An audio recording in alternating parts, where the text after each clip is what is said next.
तो दोस्तों आज तारीख हो गई है 13 अगस्त की, साथ ही में दिन है शनिवार का। वहीं अपने देश की हिंदी तिथि है कृष्णा द्वितीय और अब महीना शुरू हो गया है भाद्रपद का। तो आज दिन भर के मुख्य समाचार और देश दुनिया की ताज़ा खबरें हम आपके लिए लेकर आ चुके हैं। तो आइए बिना देर किए चलते हैं सीधे पहली खबर की तरफ। स्मार्टफोन बनाने वाली कंपनी ने लॉन्च किया ह्यूमनॉइड रोबोट साइबर वन। चलता है मजेदार चाल, साथ ही में कई और खासियत है इसमें। जी हाँ, Xiaomi कंपनी ने साइबर वन नाम से ह्यूमनॉइड रोबोट लॉन्च किया है। जानकारी के मुताबिक ये मानवीय भावनाओं का पता लगा सकता है। साथ ही ये बताया गया है ये साइबर वन रोबोट एडवांस हथियारों से लैस है। हालांकि इस रोबोट की जो सबसे खास बात है वो ये है कि ये इंसानी भावनाओं का पता लगा सकता है। हालांकि Xiaomi कंपनी का ये दावा कहां तक सच साबित हो पाता है ये तो आने वाले दिनों में ही पता चलेगा कि ये रोबोट सच में इंसानी भावनाओं को समझ पाता है या नहीं। आइए चलें अगली खबर की तरफ। महंगाई के मोर्चे पे मिली थोड़ी सी राहत। खाने का तेल और सब्जियां हुई सस्ती। जून महीने के मुकाबले में जुलाई में रिटेल महंगाई घटकर 6.71% पे आई। जी हाँ, आम आदमी को बीते जुलाई के महीने में महंगाई के मोर्चे पे राहत मिली है।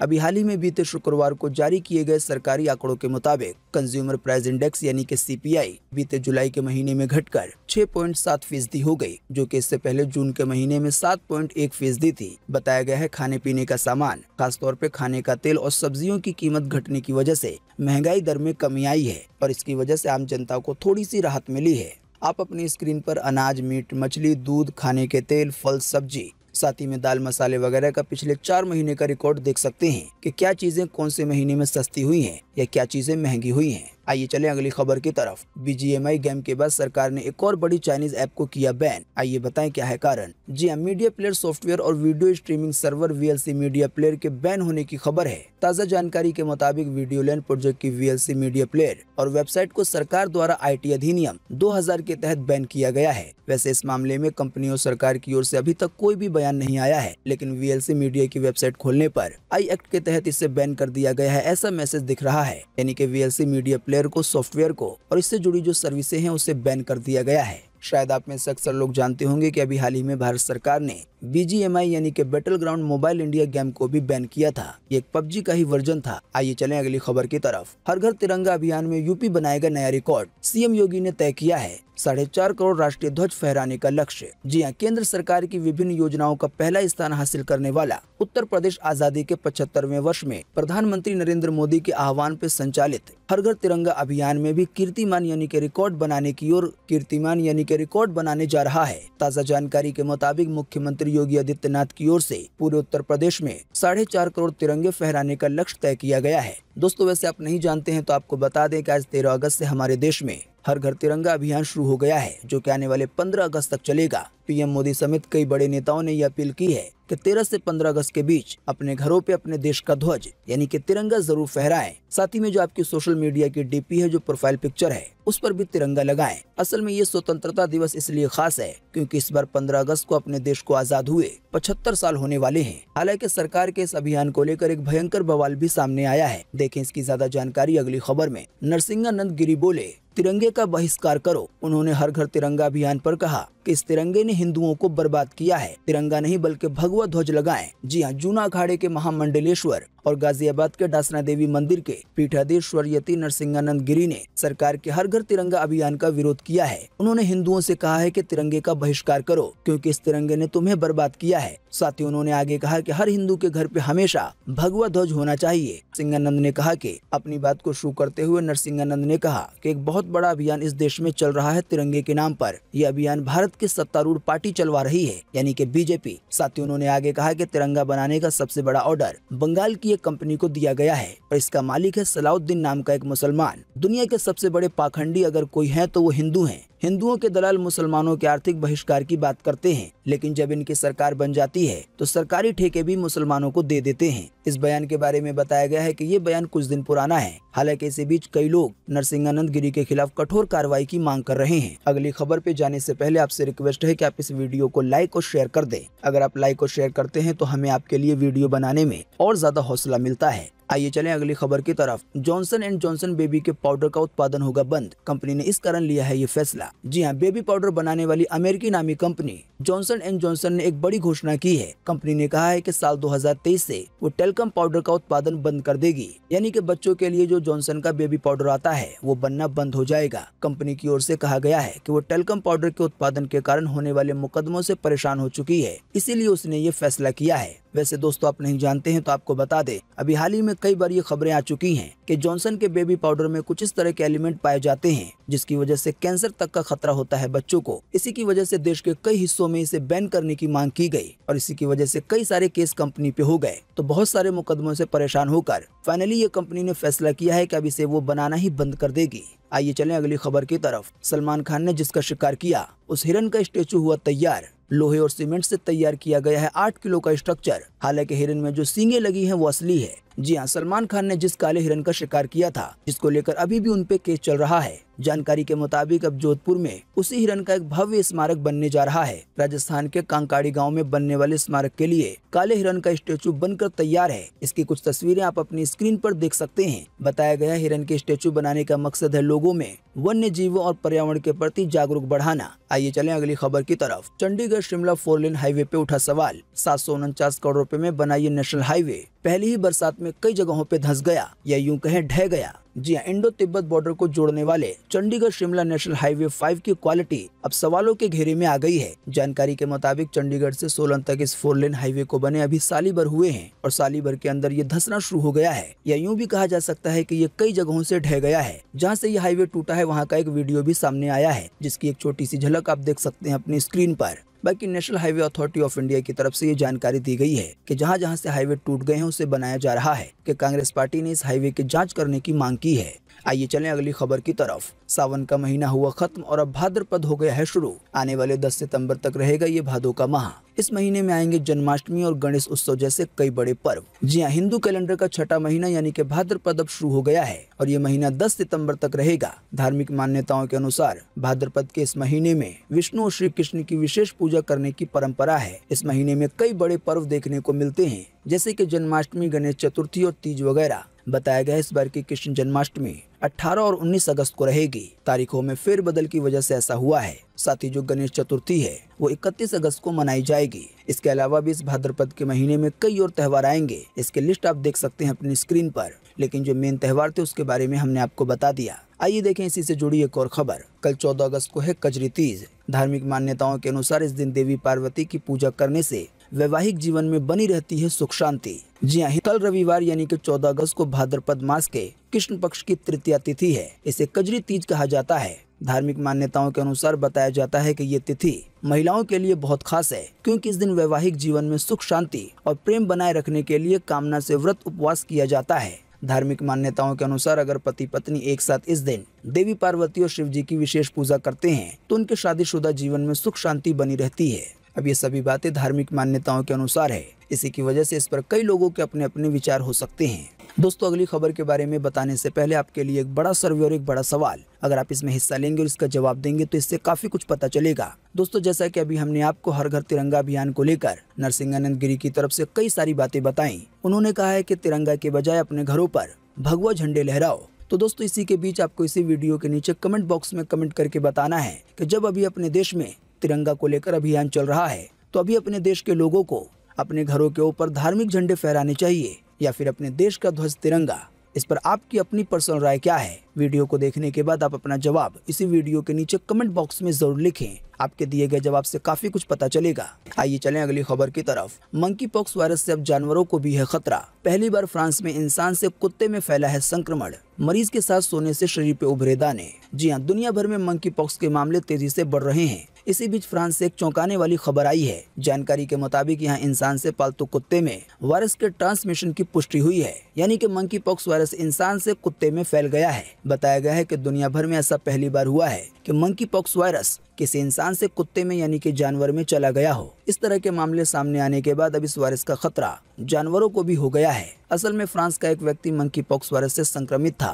संक्रमण के दौरान ही उसका पालतू कुत्ता उसके साथ सोया और उसके शरीर पे भी गोल गोल दाने उभर गए। आप नहीं जानते हैं तो आपको बता दें, जब भी कोई मंकी पॉक्स वायरस का शिकार होता है यानी कि संक्रमित होता है तो उसके लगभग पूरे बदन पर मवाद भरे दाने हो जाते हैं। जाहिर बात है ये तकलीफ दे होते हैं। आइए चलें अगली खबर की तरफ। 7 राज्यों में अगले 3 दिन के लिए जारी हुआ भारी बारिश का अलर्ट। भयंकर बारिश की वजह से छत्तीसगढ़ में कई गांवों से टूट चुका है संपर्क। वहीं अभी हाल ही में हिमाचल प्रदेश में जमीन खिसकने से एक महिला की हुई मौत। जी हां, लगातार बारिश से मध्य प्रदेश में हालात सबसे ज्यादा खराब हैं। ताज़ा जानकारी के मुताबिक बीते 24 घंटे में नर्मदा, बेतवा, ताप्ती नदियां खतरे के निशान के करीब बह रही हैं। मध्य प्रदेश के अलावा हिमाचल प्रदेश के रनपू गांव में अभी हाल ही में बीते शुक्रवार को लैंडस्लाइड हुआ, यानी कि जमीन खिसक गई और एक महिला की मौत हो गई, जबकि 3 महिला समेत एक बच्चा घायल हो गया। आपको बता दें इसी तरह के हादसे देश के कई और हिस्सों में हुए हैं। एक एक करके सभी के बारे में बताएंगे तो वीडियो काफी लंबा हो जाएगा। ताज़ा जानकारी के मुताबिक मौसम विभाग ने अगले 3 दिन तक जम्मू कश्मीर, उत्तराखंड, मध्य प्रदेश, छत्तीसगढ़,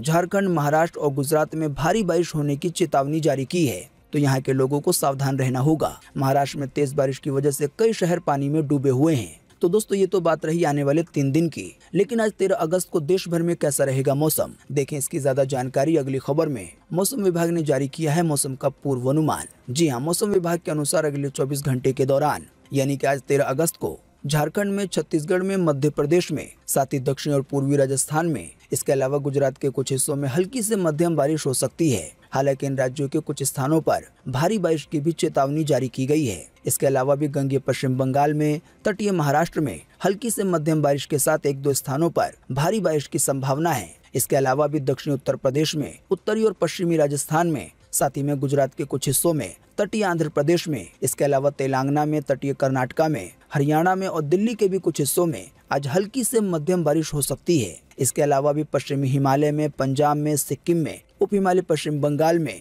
उत्तर पूर्व भारत में, केरल में, लक्षद्वीप में और आंतरिक कर्नाटका में भी 1-2 स्थानों पर आज हल्की बारिश की संभावना है। आइए चलें अगली खबर की तरफ। आपकी हर एक्टिविटी पे नजर रख रहा है इंस्टाग्राम। चोरी पकड़ी गई तो दिया है ये बयान। जी हाँ, एक रिपोर्ट के मुताबिक मेटा के स्वामित्व वाले photo video sharing platform Instagram पर आपकी हर एक एक्टिविटी को ट्रैक किया जा रहा है। जानकारी के मुताबिक यूजर के पासवर्ड, पते, क्रेडिट कार्ड से लेकर उसके हर एक क्लिक करने पे नजर रखी जा रही है। साथ ही बताया गया है इंस्टाग्राम द्वारा यूजर के पर्सनल मैसेज और मोबाइल स्क्रीन की भी निगरानी की जा रही है। आपको बता दें ये सभी बातें मैक रूमर्स की एक नई रिपोर्ट में बताई गई है। आइए चलें अगली खबर की तरफ। चीन में एक और नए वायरस ने दी दस्तक। अब तक वहां के 35 लोग हो चुके हैं इससे संक्रमित। इस बीमारी से लीवर और किडनी फेलियर का है खतरा। जी हाँ, लगभग 3 साल पहले चीन में कोरोना वायरस मिलने के बाद अब यहाँ एक और वायरस मिला है और इसका नाम है लैंगिया हेनिपा वायरस। बताया गया है इस वायरस से चीन के शेडोंग और हेनान प्रांत में 35 लोगों को संक्रमित पाया गया है। एक रिपोर्ट में बताया गया है ये भी वायरस जानवरों वगैरह से जुड़ा हुआ है। सबसे बड़ी बात यह कि इस वायरस से संक्रमित हो जाने के बाद लीवर और किडनी फेलियर का खतरा है। आइए चलें अगली खबर की तरफ। आईआरसीटीसी घोटाले में घिर सकते हैं तेजस्वी यादव। 2019 से हैं जमानत पर। वहीं दूसरी ओर एक और केस नौकरी के बदले जमीन लेने के मामले में भी बढ़ सकती हैं मुश्किलें। जी हाँ, तेजस्वी यादव बिहार के डिप्टी सीएम बन चुके हैं। इसी बीच बिहार के पूर्व उप मुख्यमंत्री सुशील कुमार मोदी ने कहा है कि आईआरसीटीसी घोटाले में सीबीआई अपनी चार्जशीट दाखिल कर चुकी है। केस कोर्ट में ट्रायल की प्रक्रिया में है। साथ ही सुशील कुमार मोदी ने ये भी कहा है कि इतने पुख्ता सबूत हैं कि इस ट्रायल का परिणाम उनके जेल जाने का हो सकता है। बीजेपी नेता के इस बयान के बाद सीबीआई ईडी के बिहार में छापे और पूछताछ के कयास लगने लगे हैं, यानी कि जल्दी बिहार में भी कई जगहों पे सीबीआई और ईडी छापा मार सकती है। असल में 2020 के विधानसभा चुनाव के दौरान दायर हल्फनामे के मुताबिक तेजस्वी यादव पे 11 केस दर्ज हैं। इनमें मनी लॉन्ड्रिंग, आपराधिक साजिश रचने, धोखा जैसे 7 क्रिमिनल केस हैं। क्रिमिनल केस के अलावा तेजस्वी पे 4 सिविल केस भी चल रहे हैं। बताया गया है अगर तेजस्वी यादव आईआरसीटीसी वाले मामले में दोषी पाए जाते हैं तो इसमें जो धाराएं लगाई गई हैं उसके हिसाब से 7 साल तक की सजा हो सकती है। हालांकि वहीं दूसरी ओर तेजस्वी यादव ने कहा है कि सीबीआई मेरे घर में दफ्तर आके खोल ले, यानी कि कैसे भी चेक इन करे, मुझे कोई परवाह नहीं। इसी से जुड़ी देखिए एक और खबर। अगली खबर में बिहार के मुख्यमंत्री नीतीश कुमार बोले कि सीबीआई और ईडी किसी से नहीं डरता। केंद्रीय एजेंसियों का दुरुपयोग करेंगे तो जनता सबक सिखाएगी, यानी कि बीजेपी पे साधा है निशाना। जी हां, बिहार के मुख्यमंत्री नीतीश कुमार ने केंद्र सरकार के सीबीआई और ईडी के दुरुपयोग के सवाल पे कहा है कि जो किसी भी चीज का दुरुपयोग करेगा तो जनता एक एक चीज को समझ के उसका जवाब लेगी। साथ ही सीएम ने इशारों में ये भी कह दिया कि सीबीआई और ईडी के सवाल पर उनकी महागठबंधन की सरकार पीछे नहीं जाने वाली है। यानी कि नीतीश कुमार ने इशारों में ये कह दिया है कि चाहे सीबीआई का डर दिखाओ या ईडी का, हमारी जो महागठबंधन की सरकार बनी है, यानी कि आरजेडी, नीतीश कुमार की पार्टी और कांग्रेस मिलकर, इससे अब हम पीछे नहीं हटेंगे। आइए चलें अगली खबर की तरफ। दिल्ली में भरे बाजार में युवक की गई हत्या। होटल मैनेजमेंट स्टूडेंट को 5 बदमाशों ने घेरा। पत्थरों से हमला करने के बाद दौड़ा कर चाकू मारे। वहां खड़ी जनता बस देखती रही। जी हाँ, दिल्ली के मालवीय नगर में अभी हाल ही में बीते गुरुवार शाम एक होटल मैनेजमेंट स्टूडेंट की हत्या कर दी गई है। मरने वाले की पहचान मयंक पवार के रूप में हुई है। उम्र 25 साल थी। बताया गया है डीडीए मार्केट में 4 से 5 लोगों ने उसे घेरकर चाकुओं से हमला कर दिया। बाद में उसे अस्पताल ले जाया गया, जहां उसकी मौत हो गई। जिस समय 4-5 लोगों ने उस पर हमला किया, उस समय का एक वीडियो भी सामने आया है। इसकी एक छोटी सी झलक आप देख सकते हैं अपनी स्क्रीन पर। आइए चलें अगली खबर की तरफ। अल्लू अर्जुन ने ठुकराया शराब कंपनी का ऐड। ब्रांड एंडोर्समेंट के लिए 10 करोड़ रुपए की फीस हुई थी ऑफर। इससे पहले भी अल्लू अर्जुन ऐड करने के लिए तंबाकू कंपनी को मना कर चुके हैं। जी हां, साउथ के सुपरस्टार अल्लू अर्जुन ने एक शराब कंपनी के विज्ञापन का ऑफर ठुकरा दिया। साउथ इंडस्ट्री के ट्रेंड एनालिस्ट मनोबाला विजय बालन के अनुसार अल्लू अर्जुन को शराब कंपनी ने ऐड करने के लिए 10 करोड़ रुपए का ऑफर दिया था। हालांकि अल्लू अर्जुन ने इसे ठुकरा दिया। आपको बता दें, इससे पहले भी उन्हें एक तंबाकू कंपनी ने 7.5 करोड़ रुपए का ऑफर दिया था ऐड करने के लिए। हालांकि उसको भी अल्लू अर्जुन ने ठुकरा दिया था। अल्लू के करीबी लोगों ने बताया है कि वो नहीं चाहते कि उनके फैंस इन चीजों का ऐड देखकर ऐसे चीजों का इस्तेमाल करना शुरू कर दें और उन्हें इसकी लत लग जाए। आइए चलें अगली खबर की तरफ। भारतीय मूल के लेखक सलमान रुश्दी पे हुआ हमला। न्यूयॉर्क में इंटरव्यू के दौरान हमलावर ने गर्दन पे चाकू मारा। काफी अरसे से सलमान रुश्दी अपने उपन्यास को लेकर रहे हैं विवादों में। जी हां, भारतीय मूल के ब्रिटिश अमेरिकी लेखक सलमान रुश्दी पे पश्चिमी न्यूयॉर्क में जानलेवा हमला हुआ है। न्यूयॉर्क स्टेट पुलिस के मुताबिक सुबह 11 बजे चौटाउक्वा इंस्टीट्यूशन में हमलावर तेजी से मंच पे दौड़ा और सलमान रुश्दी और इंटरव्यूअर पर चाकू से हमला कर दिया। चाकू रुश्दी के गर्दन पे लगी और वो मंच पर ही गिर पड़े। वहीं जो इंटरव्यू ले रहा था उसको भी हल्की चोट आई। वैसे तो फिलहाल ये पता नहीं है कि उनकी हालत कितनी गंभीर है या वो सही हैं, लेकिन इतना पता चला है कि वो जिंदा हैं। आपको बता दें, सलमान रुश्दी ने काफी पहले शैतानी आयतें नाम से एक उपन्यास लिखा था। इसमें इस्लाम को लेकर कई ऐसी बातें की गई हैं जो कि नहीं करनी चाहिए थी। इसी की वजह से ईरान से तो यहाँ तक फतवा निकला हुआ है कि उन्हें मौत की सजा दी जाएगी। आइए चलें अगली खबर की तरफ। न्यूड फोटोशूट केस में रणवीर सिंह से होगी पूछताछ। मुंबई पुलिस ने एक्टर को नोटिस भेजा है। महिलाओं की भावनाएं आहत करने का है आरोप। जी हां, न्यूड फोटोशूट मामले में अभिनेता रणवीर सिंह की मुश्किलें बढ़ सकती हैं। मामला बीच में ठंडा होने के बाद इसने फिर तेजी पकड़ ली है। ताज़ा जानकारी के मुताबिक मुंबई पुलिस ने 22 अगस्त को उन्हें पूछताछ के लिए बुलाया है। बताया गया है पुलिस के कुछ अफसर रणवीर के घर उन्हें नोटिस देने भी गए थे। हालांकि वो समय घर पे नहीं थे। तो दोस्तों, आज 13 अगस्त 2022 की यही मुख्य समाचार थे। वीडियो देखने के लिए आपका बहुत बहुत धन्यवाद। Thanks for watching.